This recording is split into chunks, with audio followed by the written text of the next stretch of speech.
Greetings, friends, and welcome to another episode of The Mistake Zone, your weekly dose of our lives and the mistakes within them. My name is Jaren Wade. Joining me, as always, one of my best friends in the whole wide world, Matt Alba. Hey, Matt. Yo.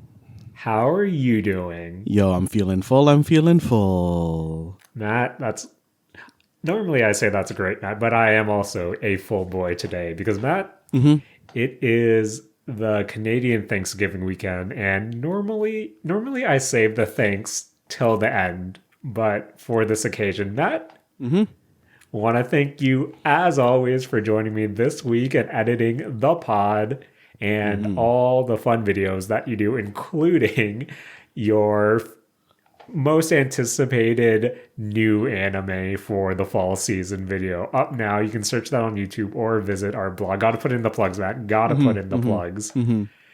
And I also want to thank desserts because, Matt, if there's one thing I go to town on during any holiday, anytime there's a big family gathering, I gotta indulge that sweet tooth, Matt. And considering how diabetes runs in the family, maybe that's not a good idea for me, Matt Alba.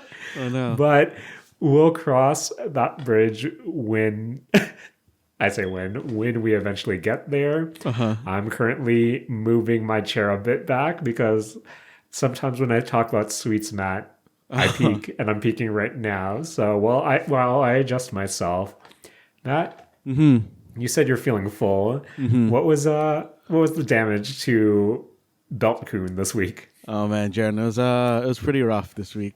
Jaren, like for right now, I didn't have like a fam jam on actual Thanksgiving, but I thought maybe I should go eat before we record the show. And Jaren, when I looked in my fridge, it was all Thanksgiving leftovers, and it made me feel kind of sick. So I decided to just get 2 quarter pounders from McDonald's and kill that, and that did not achieve the goal of making me not feel sick afterwards.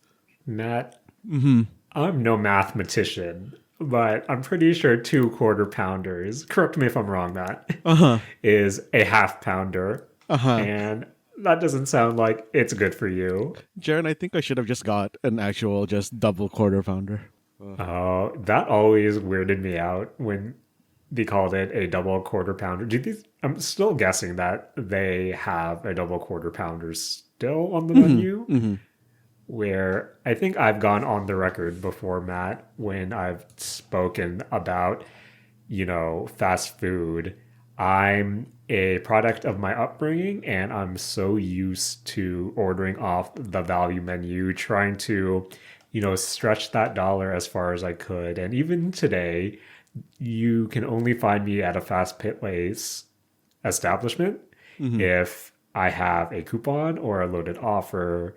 And old habits die hard, Matt. So I couldn't even tell you what is on the normal McDonald's menu because for me, that's my McDonald's order usually consists of a coffee and possibly whatever the cheapest value burger is at the time. But food mistakes out of the way, Matt, because I too come to you a bloated boy because because with Thanksgiving, I feel like your next handful of meals is always going to be some variation of leftovers. And I had a loaded plate for dinner, leftovers, and scarfed that bad boy down for I don't know why. I ate so fast, and now I don't feel the greatest. But if there's one thing that does feel great, Matt, it's our time in Night City. For the 3rd week in a row, I feel like we should do one. This might be, let's just say, one more check-in for now, into Night City. Whether that be 2.0, the Cyberpunk 2.0 update, or Phantom Liberty, before everyone if someone is out there, one of our listener friends, thinking, oh, I'm Cyberpunked out, don't worry. This is going to be a primarily anime-adjacent episode since we have to have that obligatory anime seasonal episode. But for the time being, Matt, how are your adventures continuing in Night City? Jaren, I'm enjoying them. Have you put a lot more time into Cyberpunk lately, or you've been jamming too hard? Matt, I'm still continuing my adventures in Night City, but I have to admit I still haven't touched any of the Phantom Liberty stuff. I'm hovering around level 23 right now, so I know we've spoken in the past, even on the mistake zone, where 40 is kind of where a lot of the skill trees open up, and for you to actually be able to purchase some of the, cybernetics, the different upgrades like a cyber deck, to really flow in depending on what you're trying to do. And for me right now, I find myself not necessarily touching the main story, but especially when I'm playing on the Steam Deck, I find myself doing the side gigs a lot more, or, trying to track down the cyber psychos, or, the NCPD assaults in progress, and kind of just doing a lot of the side stuff because, Matt, I know I've gone, at length how annoyed I am at the enemy net runner tracing Yeah. and how that's kind of killed my playstyle. But I found the workaround to that is to hack someone. And when they're trying to trace you, you run as far away as you can so the tracer breaks. So I'm kind of back to my vanilla cyberpunk playstyle where I'm just trying to hack, quick hack everything I can. And the moment the trace happens, I just bolt mad. It's the stupidest way to cheese, but I feel like that's kind of where I am right now, where I don't want to fully, especially if I'm on the Steam Deck, I don't want to fully commit to the storyline, where I rather just cruise around a bit, try to find one of the ports that I can, upload daemons into, or, do the hacking mini game, or, just try to kill a cyber psycho. And I feel like that's kind of my vibe right now. I know with the cyber psychos and kind of just stealth in general, I think I told you last week, where due to the changes to the net running gameplay, or at least my net running gameplay, I am treating this more like a stealth game where before I would I only resort to quick hack running away if I can't find a good stealth route. But for the most part, it's a lot of, distract enemies, sneak up on them. And I think this is a lot different than how I did with the cyber psychos with my vanilla playthrough, where I am legit trying to stealth up to them to do a stealth takedown that way, just to incapacitate them. And I know, I'm not sure if you've noticed, but I think all quick hacks are also non-lethal now, where I found that after I've quick hacked someone, I'll go up to them and they'll still be kind of squirming, where I think for taking down the cyber psychos, even though you can still quick hack them, I have found myself trying to find ways to distract them, get them stuck into the place, and then sneak up to them to take them out. I know one exception was this Malstorm cyber psycho, where, Matt, he's the one who's kind of darting around everywhere he goes. And, I had it all planned out, Matt. I was going to lure him with distract enemies. I was going to plant him with cripple, do a reboot optics. And then when he was kind of all phased, I would sneak up on him. And I went through my process. I uploaded all my quick hacks, began to snuck up on him, and instead of having the takedown prompt or whatever the prompt you get, it gave me a talk prompt that I couldn't activate. And it's like, oh, why is it trying to make me talk to this guy? And it was only until my cyber hacks all wore off and then he returned back to his monitoring route that I could sneak up behind him and get the grab prompt. So that was kind of,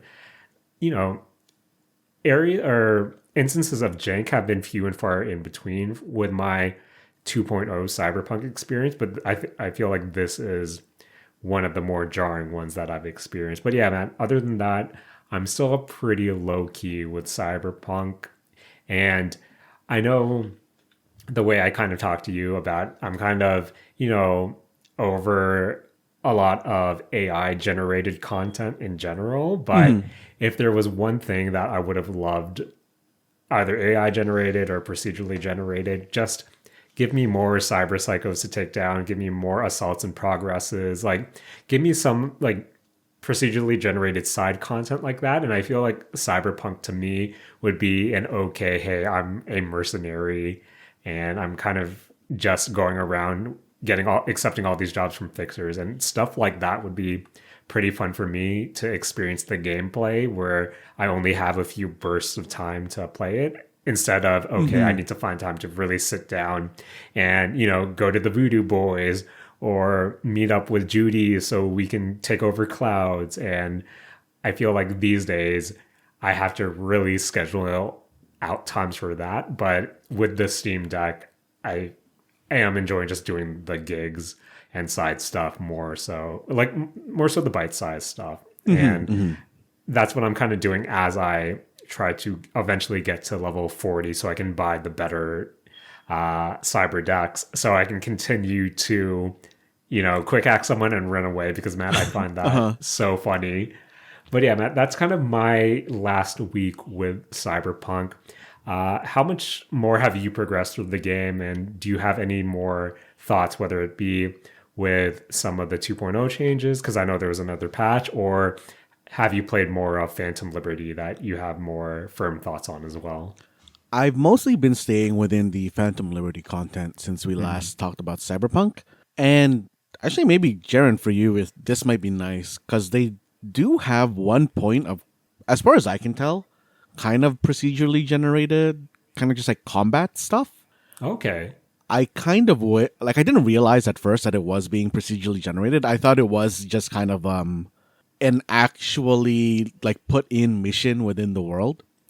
But when you're wandering around Dogtown, there are these kind of like flying cars or planes or something that drop a smoking package, kind of like, you remember the drops in PUBG where it's just like a big red crate and it has like a smoke plume coming out of it or something? Yep. It's almost exactly like that.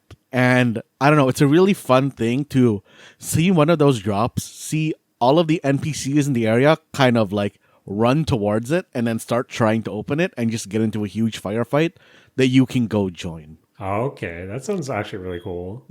And once I saw that was happening, it made me really, really want more of that stuff. Kind of in the same way that you were kind of just talking about with the AI stuff, where that seems like a pretty nice kind of procedurally generated sort of mission structure that seems to like, be able to create kind of just like a semi-infinite like content loop as far as that goes, because usually that thing is filled with, like pretty good stuff. Like it's a bunch of tier 4, 5 crafting mats. It's all those kind of shards that give you the experience and stuff. And usually there will be a tier 5++ gun or a piece of cyberware, tier 5 cyberware in there for you to pick up. And I don't know, I find that whenever I see it, I get kind of excited to go through that. And I can, at that point, kind of decide, hey, do I want to go in loud? Do I want to go in, kind of stealthy? And it's a nice kind of repeatable sort of side mission that you can do. That actually sounds really cool and makes me now want to actively work towards getting to Dogtown and the Phantom Liberty stuff. But before we kind of dive in further with your experiences, your latest experience with Cyberpunk, kind of on that same vein, Matt, for you personally, and I guess in general, do you think there's a market for a game something like that? Because we all know how like a roguelite works, but do you think there's a market for, say, general open world game where you do play as this contractor, this mercenary, and you have all these procedurally generated, essentially side missions, mini side quests, where it's, hey, we need you to go here and get this drop and then deliver it, or you have to assassinate this person, or you have to kind of, just procedurally generated jobs, and there's no overarching story, but you're essentially just building up, oh, hey, maybe I'm leveling up my weapons or a penthouse or just kind of something like that, where I know with the purpose of a game, by definition, Uh you huh. need to have some sort of win state.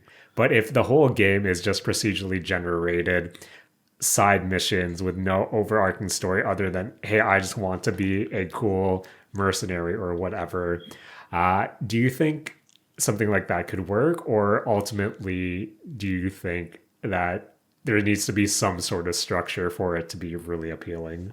I think that something like that I would have fun with for maybe 2 or 3 weeks, but Yeah. not having kind of that end goal is kind of not great for me personally. I Hmm. think that something that has procedurally generated content like that these days almost needs to be a roguelike structure.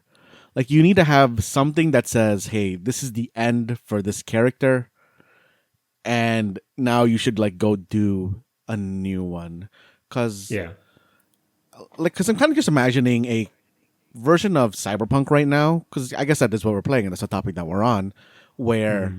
it does just have procedural content where okay, yeah, go to this place, you need to do it in stealth and you need to get this thing out, whether it be a person or a item. Or you need to, go into this place and do an actual like you have to do it loud or you have to drive this thing to like another area of the city. Like all that stuff to me sounds just like generally like fun gameplay, but I don't know if it will hold me necessarily Right. for a extended period of time. I think it needs to have a way to make me want to. I'm also imagining it with kind of like the skill tree in mind of wanting to rebuild the character in a different way than just stealth netrunner. Right. Yeah, I think a game something like that sounds good in theory to me, but when I really think about it, it's essentially me wanting, oh, I want podcast the game, or Uh I huh. want something that I can essentially grind, put on a podcast and something to grind towards. But at the end of the day, I would want all that progress to mean or to at least go towards something in all. And for the most part, it is you need that motivation. And if it's just Hmm. you, hey, let's just be a mercenary for the sake of getting money and then eventually retire with no kind of narrative drive, something to drive you narrative wise or even just goal wise, I think that also kind of gets old fast. But I guess I'm also just a person who wants to do something while I listen to a podcast or while I have something in the background. And maybe having a actual roguelite is more my alley, but I Hmm. guess having a roguelite within a big open world is also something that's appealing to me that I would be really interested to see a developer kind of take on and their spin on that concept.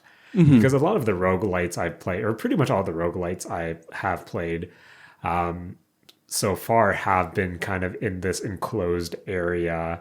And if there is something kind of open world, or even if say, Grand Theft Auto 6, not saying that they're going to go this route, but if there was something that was more procedurally generated as side stuff, I think that would also be interesting. But I digress, Matt. Thank you for engaging on that topic. For me, back to Cyberpunk, back to Night City. Actually, Jared, sorry. Just Yes. before we get actually too far away from it, now that you brought it up, I actually do think that a roguelike cyberpunk game specifically in Night City would actually be kind of interesting to me Yeah.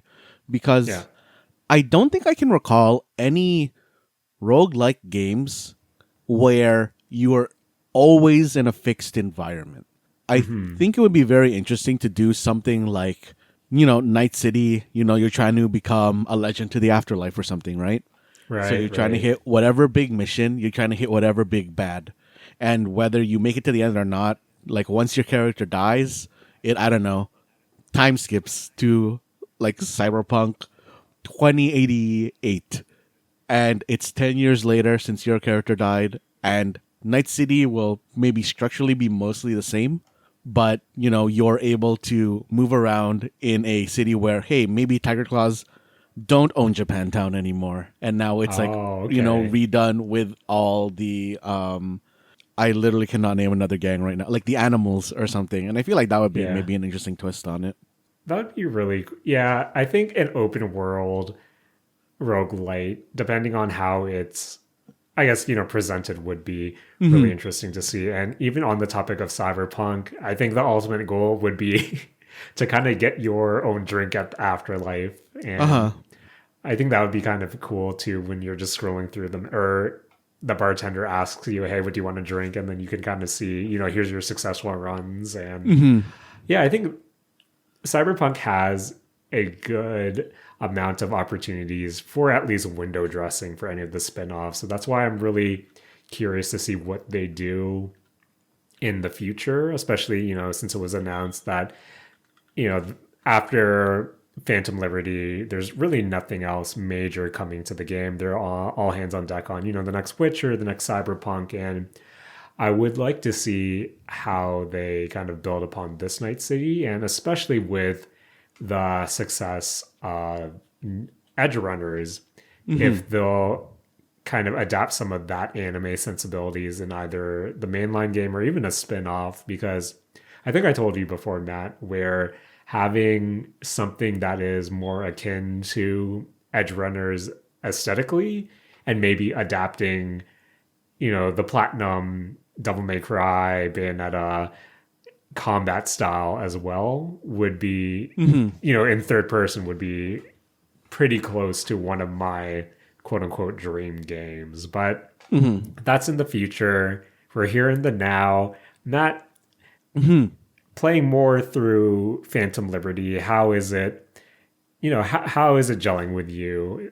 How are you finding its story beats? And I guess Dogtown, now that you have more hours under your belt?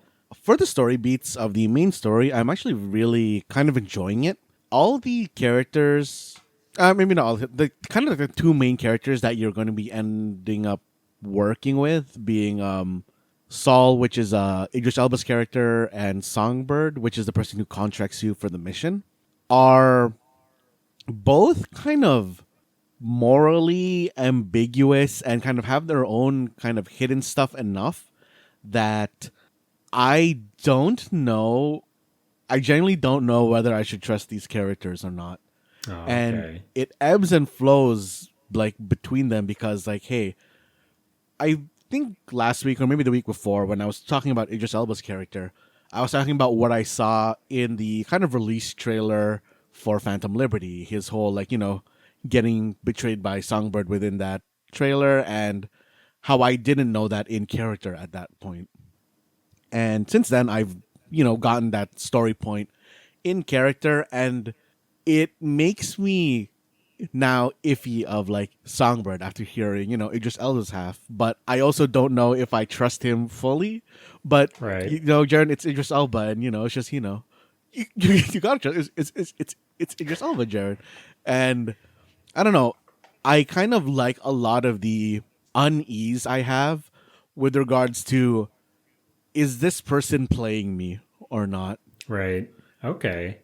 And even going towards kind of like these side missions, I almost feel like maybe like 60 or 70% of the side missions will usually give you a kind of moral dilemma to go through at the end, which I kind of find interesting. I think the most kind of common one that they do is kind of, hey, do you do the job that you were contracted with and, maintain your reputation as somebody a fixer can trust to do the job? Or do you, side with the person that you just met within this mission and kind of modify your outcome in a way where it still, fulfills your contract with the fixer, but it's not exactly what they wanted you to do, sort of thing. And I don't know, I think they're playing with a lot of what's right, or what's that thing called again with the train? Is it just called the train dilemma? Like Yeah. The like train yeah. it's just playing with a lot of stuff like that on on how you want to, role play your character within Phantom Liberty. Okay. And is it purely a role playing, something that you take on internally, or is there maybe a meter that you're playing with in terms of, oh, hey, here's how the fixer is reacting to me. Because I feel like, especially when I think back to my experience with vanilla Cyberpunk, and as early as, the heist mission with Evelyn and Deshaun, where it's, hey, do I want to stick with Deshaun or do I want to cut out the middleman and just partner up with Evelyn? And of course, we know that decision does not go anywhere. Yeah. But I feel like with Cyberpunk, it's this notion that has been presented in especially the early game of, hey, you're only as good as your word to these fixers. So you have to kind of play by their rules so you become more well known and you get more jobs essentially. But I feel like without not necessarily a meter, you know what I'm saying? Where there's no actual gauge of how a fixer is actually receptive to you, or how, depending on what you choose in a mission, whether that will be more inclined to them working with you or even completely shut you off completely from their storyline. Where when you tell me that, oh, a lot of missions in Phantom Liberty play with this dynamic, have you found that there are actual consequences in game story wise, or is it, as you said, purely a role playing thing for you to enjoy internally? It is honestly mostly a purely like role playing thing. I don't think that there is a functional outcome. There are kind of points where a choice you make, you can see like later on, hey, this is the outcome of it through a kind of like small side thing. To maybe just like relate it to something that's not as spoilery, I guess, from a mission in original Cyberpunk, like the one with the mind control mayor one. Oh yeah, from Dream On. Yeah. Like kind of like how that one, depending on how you decide to handle the ending of that one, when you see them at the ending of the game, they're either like, super paranoid and their life is falling apart, or they just look happy towards the end of it. Like, it's a lot of kind of stuff like that at the end of these kind of like moral choice mission type things. Hey, Matt. Speaking about Dream On, did you tell him? I told him. Did you tell him? I told him. Yeah, I told him. Did you do Dream On in your 2.0 playthrough as well, or have you not gotten there yet? Yeah, I did it. I told him again. So did you told him again? I just started the Dream On sequence where, well, not. I accepted the first mission in the long quest chain, but I'm debating, Matt. I'm debating if I should keep telling him. In my heart, I always have to tell him that. I always have to tell him. Yeah. Jaren, did you get to the mission again where you have to, do the crucifixion? I honestly don't remember my choice from vanilla. Oh, I see. And I remember bits and pieces of that mission, but yeah, I don't remember the specifics. But I guess, tying back to this idea of an open world roguelite and, eventually the future of the Cyberpunk franchise, I wonder if essentially a social link for all the different fixers can be introduced or can be explored, where if this was our procedurally generated game, where depending on how you do missions, maybe they'll just cut you off or they'll give you less big missions, and eventually stop talking to you altogether. And in Cyberpunk, maybe that has something to do with either story ramifications or even side gigs as well, where I would really want to see the fixture system be explored more, because that relationship is essentially the ecosystem of Night City. And for you to have more consequences in a way would be, I think, a really interesting way to kind of explore it in the future. But anything else from Phantom Liberty, Matt, that caught your attention? No, I think those are the real major things for me. I think I'm just going to keep, silently plugging away at Phantom Liberty. I will eventually get there, Matt. I'm debating to see if I can side mission my way at least to 30 or maybe even 40 before I actually start touching that. But I think at this point, I need to kind of start progressing a lot more story wise. But Matt, I see a lot of, fixer side gigs, a lot of exclamation points unattended to, where maybe for now I might just start doing as much side missions as I can and kind of build up my arsenal before I really tackle Dogtown specifically, and even a lot of the later on missions. But that's Cyberpunk, Matt. We're still enjoying our time in Night City, and who knows when our next update will be, Matt. But hopefully we'll have some other games to talk about next week as well. So, Matt, as we mentioned at the top of the show, you released a new video that you can find on our YouTube page or on our actual blog at mistake.zone or saturdaymorningarcade.com, where you kind of explore some of your anticipated new anime for the fall season. Yes. And I think, Matt, since the Mistake Zone is a gaming and anime adjacent podcast, that we're legally obligated to fill an anime quota per season at the very least. And before we get into the fall season 2023 anime, Matt, I took a trip to the movie theaters this weekend. Okay. And we saw a film adaptation of a manga. And this originally came out in Japan, I believe, around February 2023.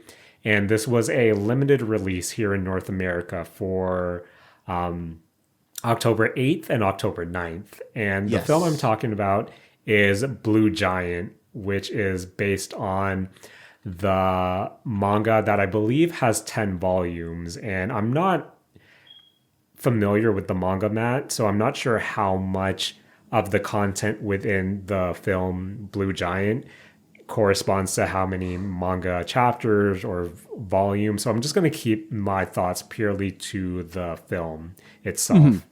And I'm going to touch upon some really important story beats here and there. But honestly, if you want to skip forward, before you do that, I do recommend Blue Giant, where we were honestly debating going to see it again today.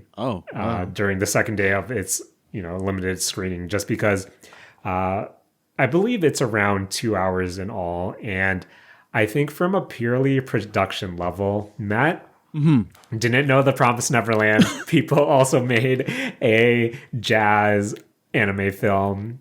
Just kidding, Matt. They didn't actually make this. This is from director Yuzuru Tachikawa, who you might know as the director from Mob Psycho 100. But essentially, Blue Giant is this music anime that is jazz-centric, and your main characters are Dai Miyamoto. He is a sax player who moves to Tokyo, and his goal is to become the world's greatest jazz musician.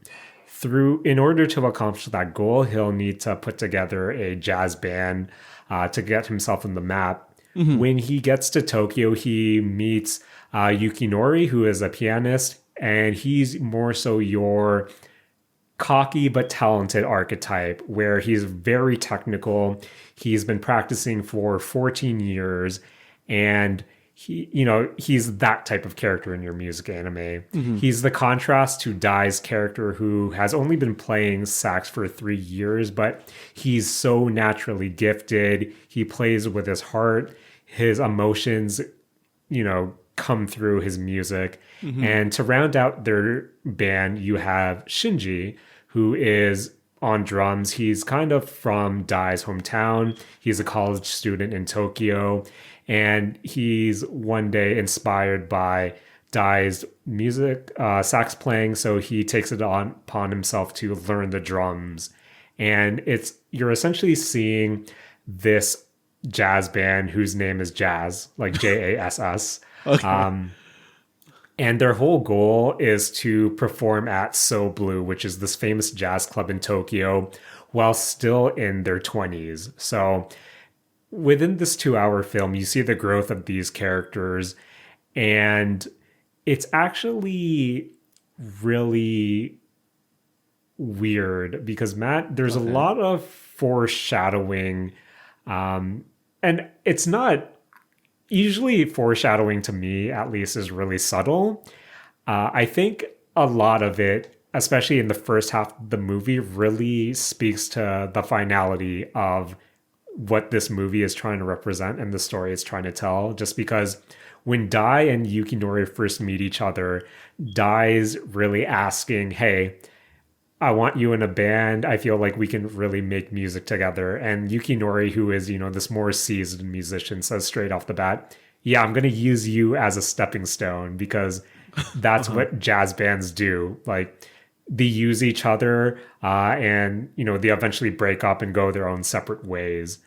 So, you have that kind of right off the bat, and it really creates this notion of, oh, are we going to have, your typical band anime trope of, hey, their egos get the best of them, they go their separate ways. But Hmm. one thing that Blue Giant also does is in between essentially key, like essentially chapters or so in the movie, not that it's broken up into the movie, we have these documentary style transitions where it's essentially people from the past of Dai being interviewed, talking about him, how in the present day he's this famous musician, but they're talking about his beginnings, which is what the movie portrays. And one of the interesting things is towards the middle of the movie, one of these transitions is from Shunji himself, like the drummer of the band, Hmm. where, in the present day, he's this big business person and he says, "Oh, yeah, like I was part of Dai's band, early on."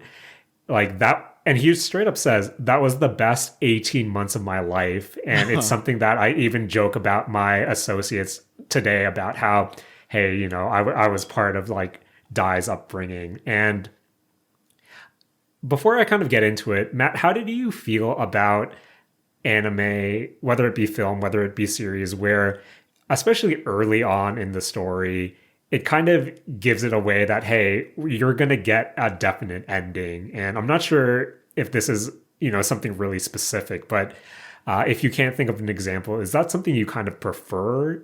Like having this notion that, hey, what I'm engaging in has a straight up finish line and ending point where it's not necessary. Like, I know I'm going to have a beginning, a middle, and the end here, as opposed to, you know, having everything left up in the open as you kind of consume it. I deeply prefer that, Jaren. I feel like, Hmm. kind of just as a person who kind of just watches and reads manga and anime, Yeah. that you're never guaranteed an end to whatever you're reading or watching. So Yeah. going into a, what do you call it? A series that, or I guess in this case a movie that has it, is very reassuring. Yeah. That you kind of know you're getting something complete here. Mhm. Mhm. And again, with it Shinji saying it's like, yeah, this was the best 18 months of my life, that really caught me off guard to be, kind of really upfront about that. But in a way, I think it makes the story they're trying to tell a bit more impactful as well, because you kind of know, oh, okay, the story they're telling is so finite, but how are they going to tell it before it gets to that point? Mhm. We see all in these montage or these documentary style transitions when they're interviewing people from the past.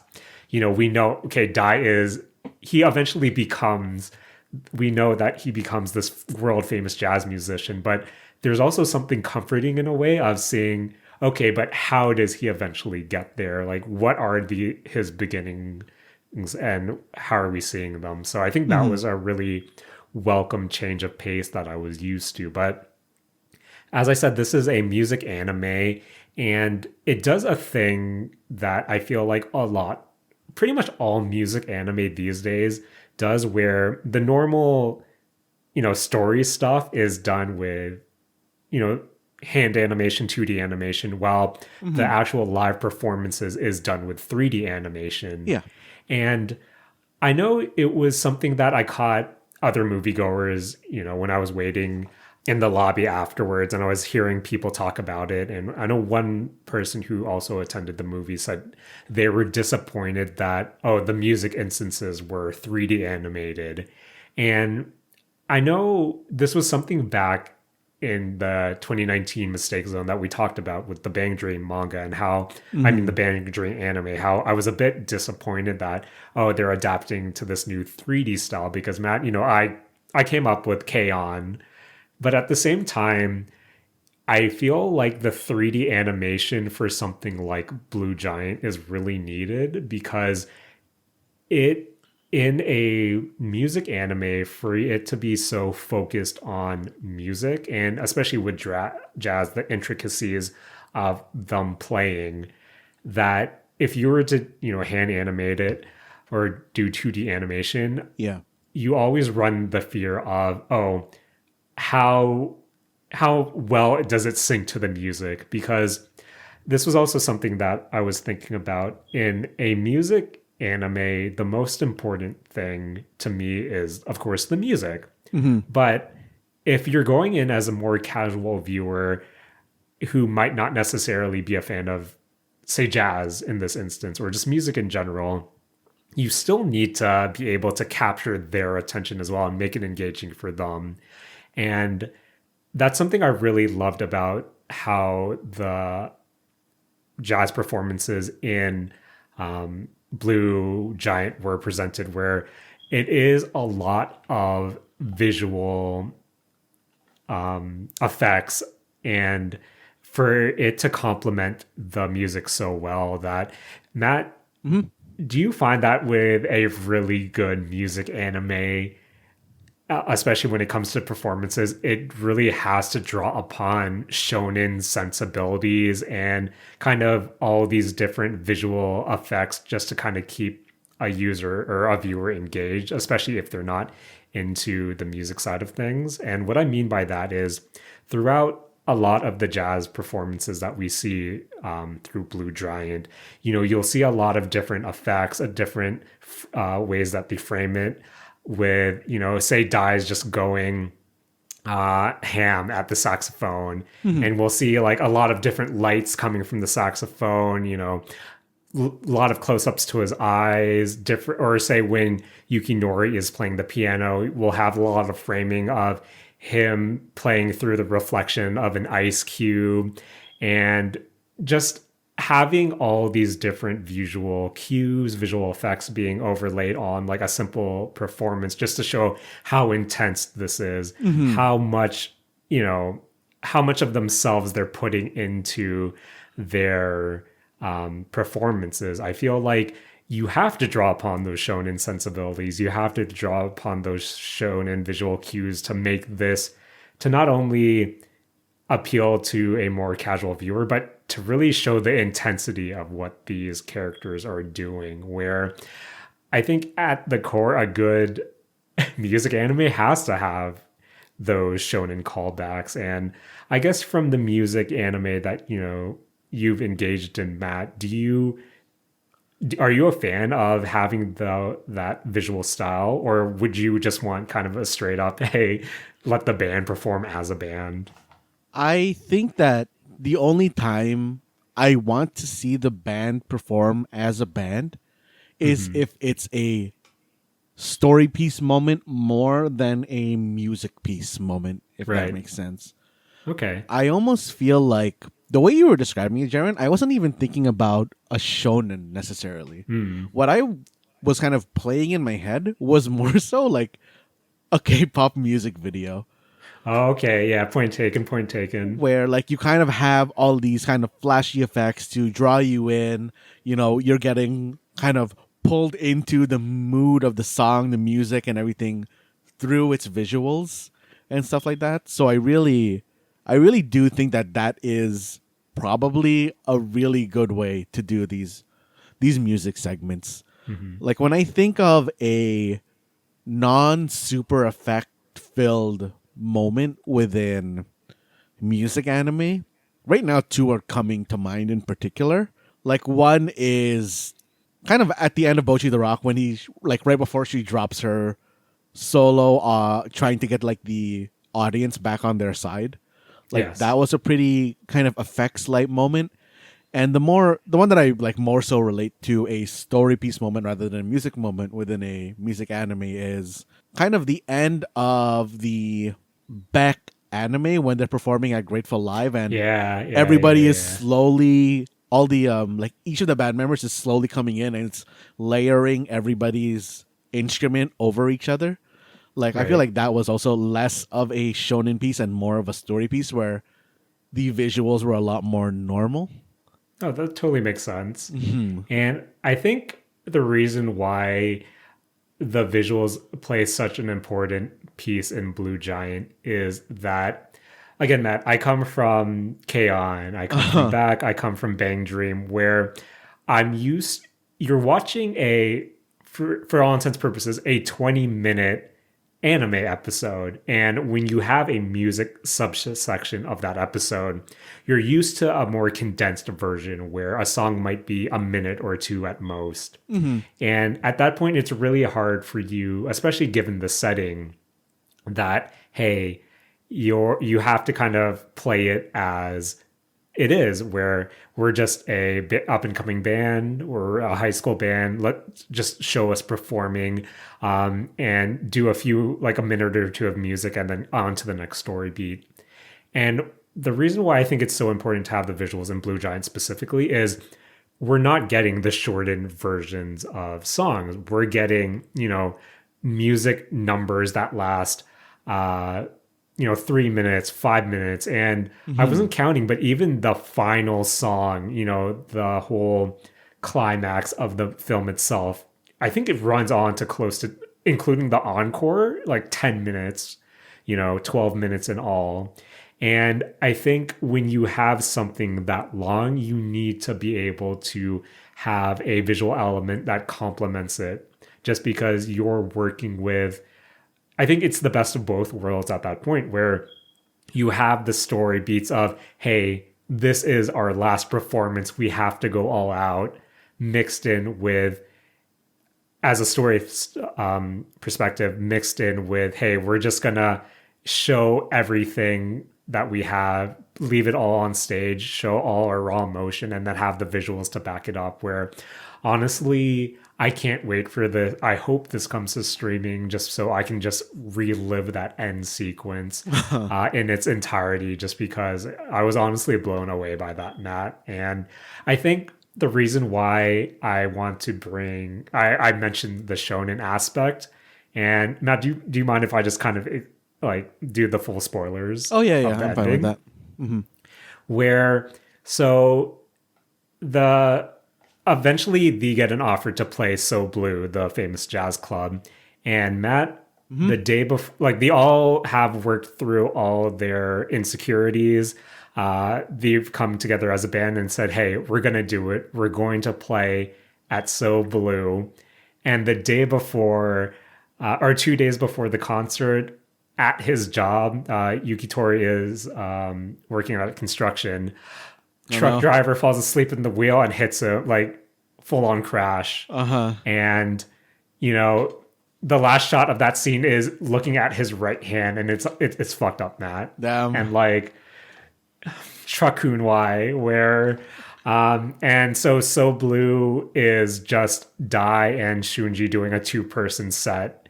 And Matt, when it comes to the encore, they get to the back. Guess who's backstage? Yuki Nori's there saying, guys, I'm joining you for the encore. Because Matt, in the beginning of the film, we see when Dai sees Yuki Nori playing for the first time, he's just playing with his left hand. And it's this really emotional set piece where, hey, I have to play with you guys because we know in our hearts this is Jazz's last performance. This is our last performance together. And it's this mutual understanding of, Shunji he's an amateur when it comes to drumming. Yukinori has just gotten fucked up by Chakun. And they all know that Dai is destined for greatness, where they can't, it's that notion of we can't hold him back any longer. this is also his coming out party, so we have to go out all together. And Matt, just the scene of all three of them walking out, goosebumps, Matt. Like that was man. like the shonen vibes I was getting. And I think it all comes together for like a good final performance. And just the way that the final performance incorporates all the different characters that they meet throughout, this journey. It all comes together as well. So there's a lot of different, flashes, like flashbacks of previous scenes, showcasing all the different characters that mean something to them. Like I really love the final performance and the encore. And again, there is a post-credit scene where it kind of implies that from a manga perspective, this is only a subsection of chapters, just because it is Dai, at the airport going on to his next adventure. So it opens up for like a future film that follows Dai, if that was the way they're exploring, or for you to go continue on with the manga. But as a story for Dai, Yukinori, and Shunji, like it's such a well told story to me, at least. And that level of beginning and middle and end for this band, I don't know, I can't say enough good things. Where the moment I got home, it's okay, where can I get the soundtrack on vinyl? And just yeah, can't recommend it enough. Blue Giant, limited release, so hopefully that comes to streaming, or you can buy it digitally when it is available. Soundtrack is great. My only knock on it is, Matt, sometimes with the 3D animation when it comes to the performances, especially if you look at not necessarily the main characters, but backing or other band members that maybe they're backing, or other performers, they kind of look a bit boxy to me. Like, I see. I don't know. It feels like it doesn't look that great when you look at them straight on, but in the shots where they're really playing the music at angles, I think that works a lot better. But there's just some, of course, it's been. I said this in 2019 when I talked about Bang Dream. I thought it in 2020 when I thought about Zombieland Saga Season 2, where yes, some of the 3D animations when it comes to performances, as good as they can get, sometimes you'll catch it being, that's kind of weird. But other than that, like minor nitpick, like I can't say enough praise for Blue Giant. I do recommend, even with the spoilers that I kind of shared, there are a lot of really good moments throughout the whole film. And it on one hand, it made me want to check out the manga, Matt, but at the same time, with me, it's so hard for me to go to a music manga because music plays such an important part of it. And I don't know. I think as a package, music and all, Blue Giant is really worth looking into. Where I almost feel like I would do the story a disservice by not having that musical element with it. But that's kind of my stance at the end of the film. Do recommend if you can check it out. So Matt, even though I'm gushing about a film that had a limited release, we're here in the fall 2023 season of anime, and Matt, I'll keep plugging it. You have a video on our blog, on our YouTube, talking about some of your anticipated anime of this season. But here on the Mistake Zone, we've also watched some anime that may or may not have been mentioned in that video. So Matt, let's end off with some quick hits. Okay. What fall 2023 anime have you been watching, and what are your kind of your thoughts, and more importantly, will you be continuing with it? Jaren, I actually have a question for you first before we get into new anime. Okay. I want to ask you about an old anime, Jaren. Right. Jaren, obviously I've been getting a lot into Arknights lately, ever since the Monster Hunter collab. Yep. Jaren, should I watch Arknights season 1? Because they just got a season 2 this Perish and Frost. Yeah, for this season. Matt, are you paying attention to the actual story of No, Arknights? see, Jaren, that's why I was wondering, because I haven't really been paying attention to the story. So I want to know if, like, one, is the anime covering the story that's inside, like, the game right now? And two, is it a coherent story for people who aren't really, I think you went over this before, but like Yeah, are into the in gotcha. into the gotcha game itself. I do.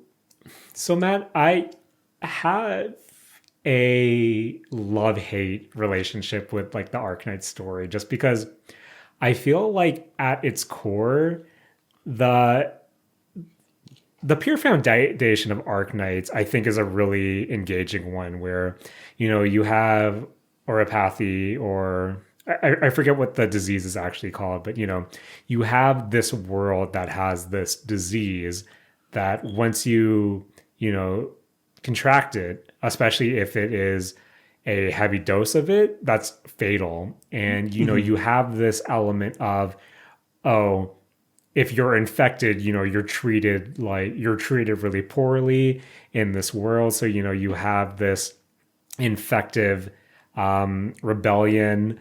And then, you have Rhode Island, who is this pharmaceutical company who also acts as mercenaries, who their goal is to treat the infected. So at its core, you do have a story that can have, some really good elements and really thought-provoking situations, especially reframed in this post. Not post, but in a world that had that has COVID, and with the pandemic, I think where it gets to me is, as you kind of progress with all gotcha, I feel like this is the case with all gotcha games, Matt, where you have to constantly add new characters, and then eventually you have to kind of expand it to the point where it becomes almost too convoluted. Oh yeah, yes. If that kind of makes sense. Uh-huh. But if we were to rein it in, I would recommend Arknights Season 1. And from what I know of Perish and Frost, I still feel like these 2 seasons of anime will cover the Arknights story where it's still manageable.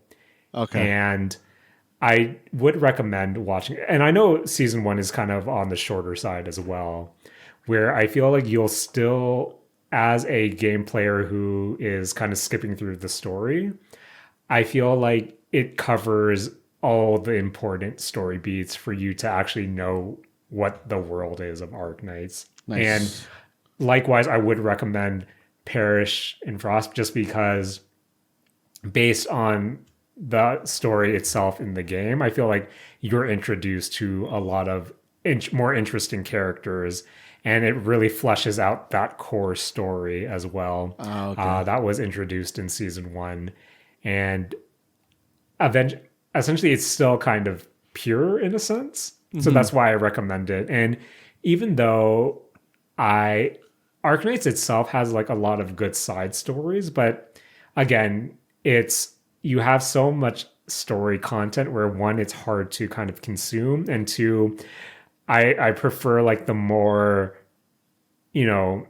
condensed, smaller stories, not the whole, who actually is the doctor, who is KT essentially. Are the, I hate when it gets to the whole, have these characters actually been alive for centuries? You know what I mean, Matt? Oh, I see.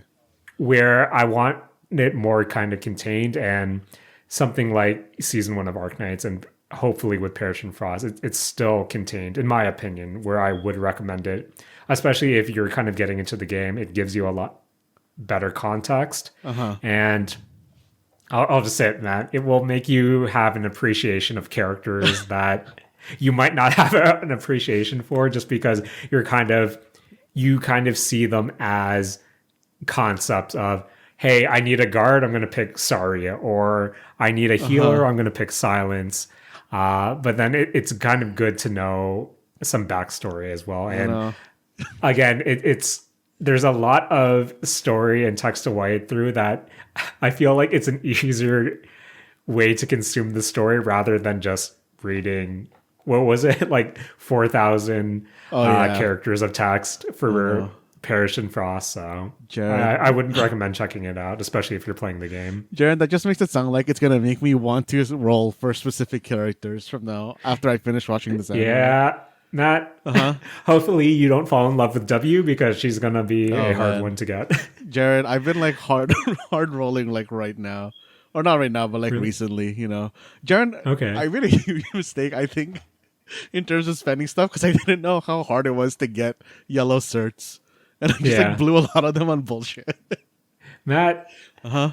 I think if you stick to the game, like honestly, you're better off just rolling during like a limited thing. Especially, I'll keep you posted, Matt. I'll keep you posted on what's coming up and what I'm rolling on. Jared, straight up, right now, I want Mudrock, but I don't have enough certs. So I've just been wasting all my like expedited, Yeah. what do you call it? Oh yeah, I do that too. I do that too. Things on, There's some in the shop. For recruiting, and I've like pulled a surprising amount of like 5 and 6 stars from that. Nice. That now I feel like, oh, maybe I should level these guys up now too. Mudrock's a good. She's a good solo lane holder. Yeah, I like me a good Mudrock. I've been Matt- looking for someone to solo lane with. Matt, what do you think of the archetype of a big, bulky person in a suit ends up being a cute girl underneath? Jaren, that is like one of my favorite archetypes. Like it doesn't even necessarily have to be cute. I love big bulky character actually turns out to be like small person. Right. Jaren, I really like Teddy from Persona. I really Yeah. like what's her face from Bang Dream, the bear. Oh, Michelle. Yeah. Jared, this is like an archetype that I just really, really love. I love Okay. that archetype. So that's actually legitimately why I want to pull Mudrock before she disappears from the search store in Right. 3 days. Oh man, Matt.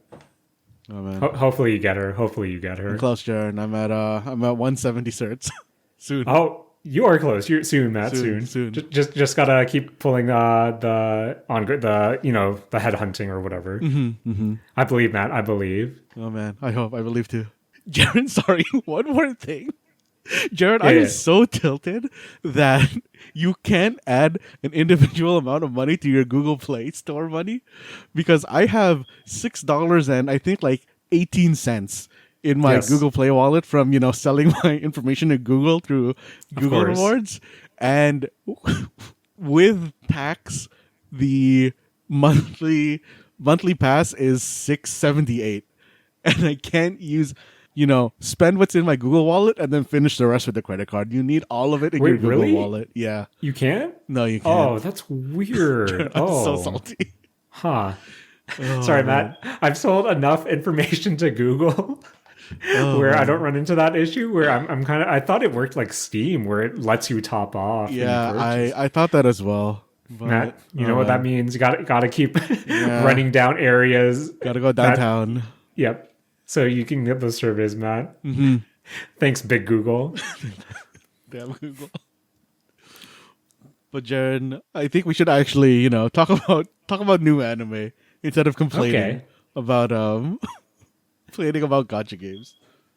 Fair enough, Matt. Uh-huh. What was one of the anticipated new fall season anime that you checked out? Jaren, I think yesterday, as far as like we're recording this podcast, Undead Unluck came out.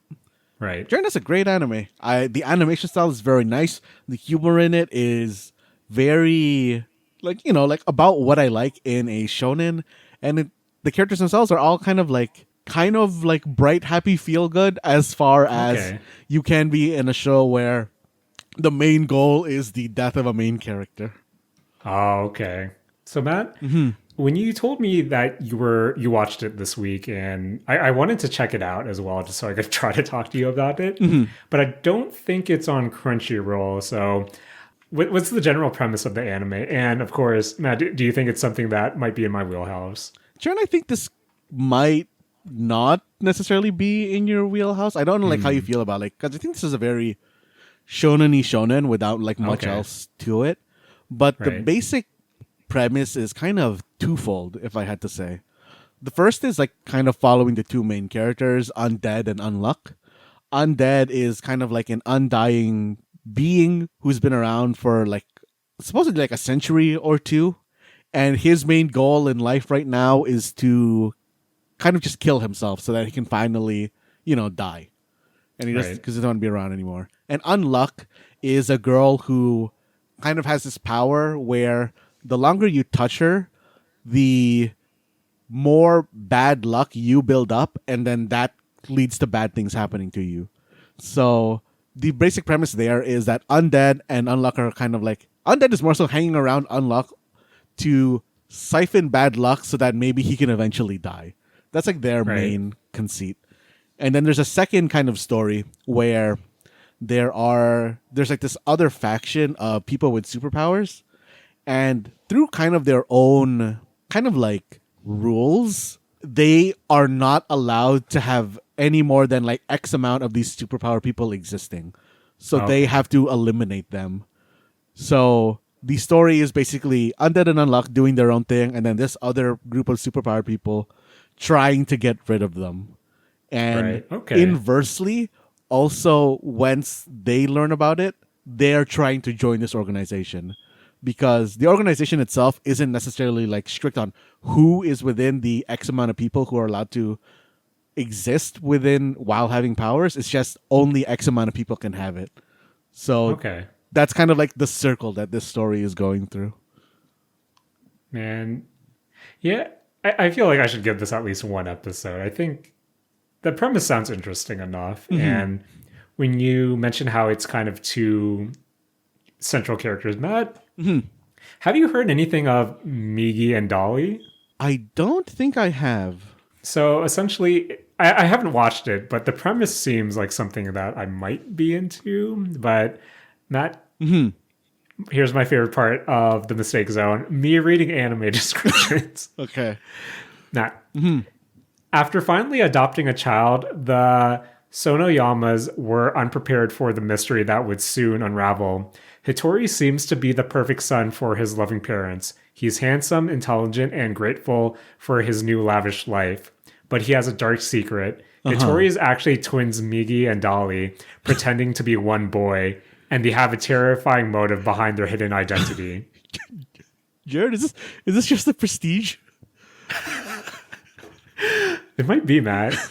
Actually, Matt, is this the Prestige? I think this is the Prestige. Oh, man, Matt. I think I just spoiled this old ass movie for people who unexpectedly, for anyone who hasn't watched The Prestige. Okay, Matt, we'll put in the show description warning spoilers. Matt, is that the show title? Warning spoilers for The Prestige. It's like a 10-second bit. Oh man. Our goofs are pretty bad, Matt. Matt? Speaking about things that might be in my wheelhouse and two central characters, I watched Our Dating Story, The Experienced You and The Inexperienced Me. Yes. And Matt? Jared. Matt, this currently has a 4.5 user rating on Crunchyroll based on, I think, 1,700 votes. And you would think this would be in my wheelhouse. Again, Matt, description. Ryuto Kashima is the school's gloomy introvert, and he's got a crush on Runa Shirakawa, the popular girl. After losing a bet to his classmates, he confesses his feelings to Runa one day. Shocked and secretly just as inexperienced as Ryuto, Runa agrees to date him. The relationship grows between two people who are as similar as they are different. Will their young love blossom? Time will tell. Matt, this description made me think that, Runa is, although she's this flashy Garu character, she might be, maybe she's this low-key wholesome gal with, love inexperience. And I thought that would be kind of the premise of the show. And granted, I've only watched one episode, and maybe it will get a lot more insight on Runa as a character. And maybe we'll have that dynamic of, she actually doesn't know what she's doing. But I think that description doesn't really play to the actual first episode, at least enough to my liking, where, we do see, Ryuto losing a bet, confessing, and then Runa, agreeing, hey, let's be boyfriend and girlfriend. But I think on its surface, it plays with a lot of concepts that I would want of a romance anime, of, them admitting, hey, our like for each other right now is really shallow. You know, you said you liked me because you thought I was cute, and I like you because you show interest in me. Hey, let's see where this goes. And then maybe we'll have something real. And on paper, that seems to be something I would like. But from the first episode, I don't get the notion that Runa is as inexperienced as Ryoto. Like throughout the episode, she is kind of portrayed as a girl who has had a lot of relationships in the past. You know, a lot of the rumors about her is, yeah, you know, she has a new boyfriend like every week. And I think the episode actually starts off in, you know, Runa's room with Ryoto and saying, it's like, hey, we're a couple, aren't we supposed to have sex right now? Where I feel like there are a lot of darker story beats that are kind of glossed over and, you know, played for goofs, where that's not necessarily in my wheelhouse, where one, it's not as, let's say, you know, wholesome or dorky as like the description says, but at the same time, it has elements of what I would want out of a more semi-serious romance anime, but it doesn't necessarily commit to that seriousness, if that makes sense. Plus, like that, it has really big I can fix her energy, and I don't gel with that really. Where I don't know, it didn't leave a good first impression on me. Where I'm most likely not going to kind of return to it. Where, yeah, I feel like I can see bits and pieces of where I think this would be an anime for me, whether it be on the more, you know, wholesome, whimsical side or in the more, hey, semi-serious side, where, but at the same, it lives in this weird middle ground that kind of isn't gelling with me. So our dating story, they experienced you and then inexperienced me. I guess, yeah, not for me, Matt, not for me. But Matt, was there any anime that was for you this week? I mean, Jaren, like, I guess the only real new one I did check out was Undead Unluck. I was still watching Freerun. Like, that is still, I Right. think, a very solid anime. Jaren, I'll be honest, like, I kind of was considering checking out Our Dating Story Yeah. just because of that. Jaren, have you been seeing that one clip from the show? I mean, I guess you probably watched it in the episode Yeah. of the dude at the train. Do you know what I'm talking about? No, I think that's either from the trailer or that's from like the previews where I think I was kind of over the whole thing where I didn't get to that part where, but what's the meme? I'm just gonna send this to you. Maybe put it in the Okay. show post or something. But Yeah. Rakush sent me a clip from this anime where some dude just misses the train. He sent this to me at Yes, okay, Matt. Okay, this I do remember the scene. I do he remember. said 3 in the morning, and I laughed so loud that I felt bad for maybe waking up other people in my house. Okay, Matt, I take it back. I take this back. This was the best part of the episode, and I hate that I was so bummed about how this wasn't the anime that I wanted, that I forgot about this masterpiece. You know what? Now that I think about it, can we just make this scene the show art? Yes, I'll try to find a good screenshot of this. God. Oh, but Matt, that was Matt. That was such teen bullshit.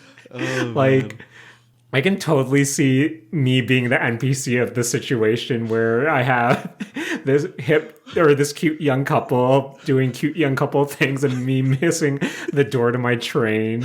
Oh man. Okay, I take it back, man. If you're gonna watch Our Dating Story, just watch it for the scene.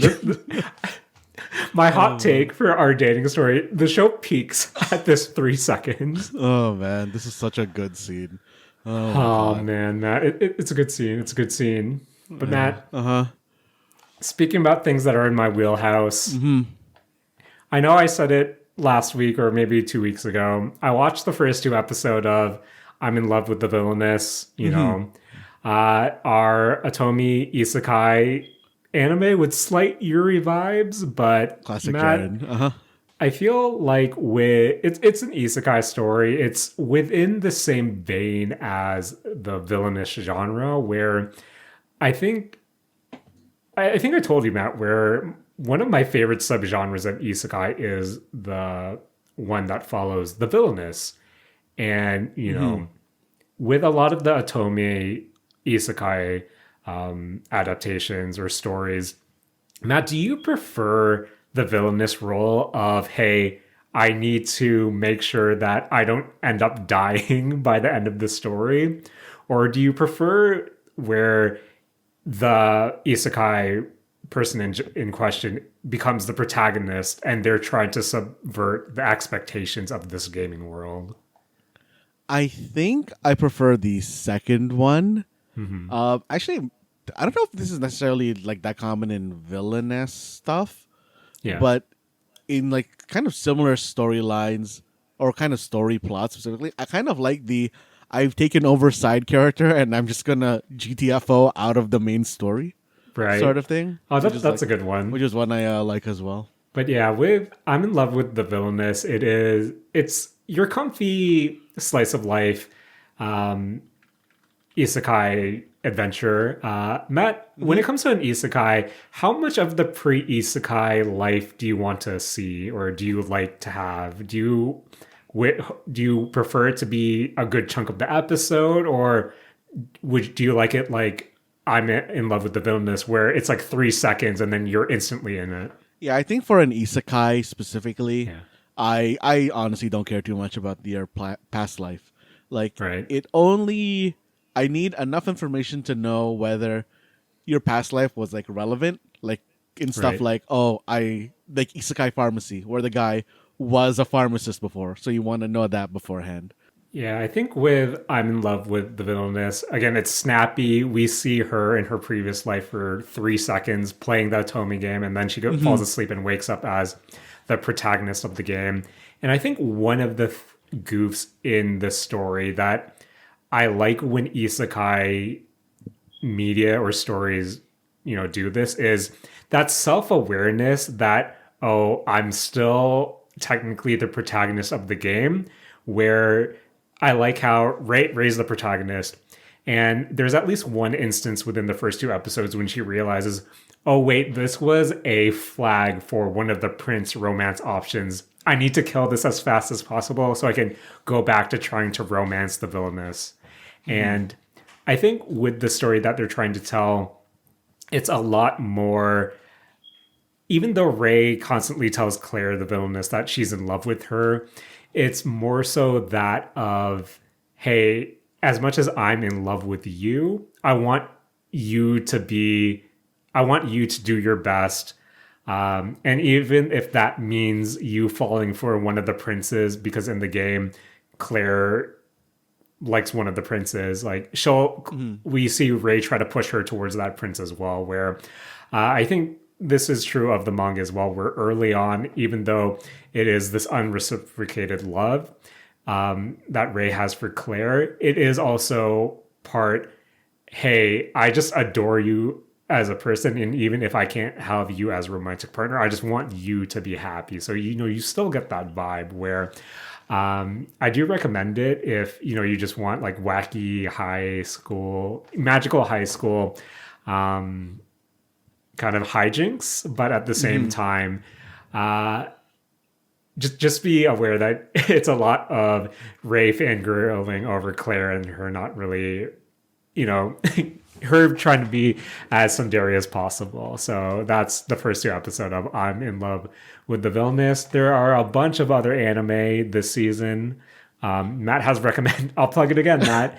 You can check it out on the YouTube page or our blog, where Matt has a video that recommends more anime to check out. And who knows how much more we'll discuss next week. But Matt, I feel like this has been a beefy episode for the Mistake Zone. Yes. I did it at the top of the show, Matt, but I'll do it again. I want to thank you, as always, for joining me this week and for editing, videos and the pod itself. Yeah, Jaren, I want to thank you for, hosting this episode and continually plugging the videos that I put on the YouTube.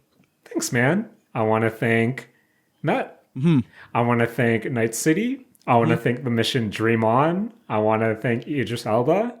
I want to thank his DJ radio station in the game. I want to thank Blue Giant, Matt. I want to thank having your title of your film be showcased at the end of the movie through story context purposes. Nice. Matt, so good. So good. I want to thank W from Arknights. Matt, just roll with limited banners and hopefully you'll get her when she's in the pool. Jaren, I'm worrying about Mudrock right now.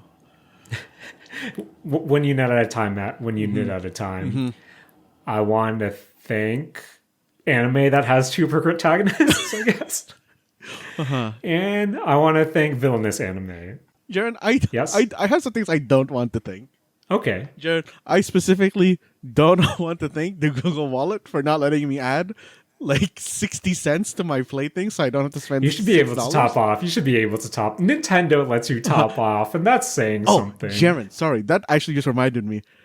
Jaren, I don't want to thank people who are scalping Japanese yen Play Store e-vouchers because Jaren, I was trying to play the new hotness game of a watermelon game while, all our favorite Holodive VTubers have been playing it. And I can't, I think the Nintendo eShop doesn't accept, I guess, North American credit cards when you have a Japanese account on the Nintendo store.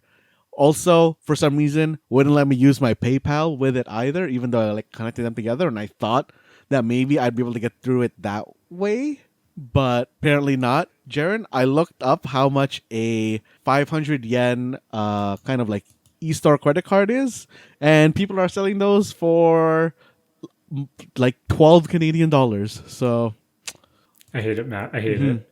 I just want to play the watermelon game. I don't even know what that watermelon game is. Oh, do you not know what the watermelon game is at all? Matt, is it just what's that number game people Yeah, Jared, play? it's like threes? Yeah, threes, 2048. It's basically that with physics. Right. Oh, okay. I've been playing knockoff versions of it, that I can find online of whatever the HTML5, whatever replaced Flash, versions of that game. And I don't know, the game actually I can understand why it's very addicting, because I'm enjoying it. Especially the ones that have much better physics to them. But man, Jaren, I'm still salty that I couldn't spend my Google bucks or my Nintendo bucks on stuff I wanted to spend them on. Man, Matt, Google and Nintendo just have to do better. They just have to do better, Matt. And Matt, now that we're ending on a bummer note, I feel like you need to take it away. This has been the Mistake Zone, and we're all out of being able to pay your Google Pay balance with your credit card. Google, I've given you so much personal data. Just throw me a bone here, man. Just throw me a bone.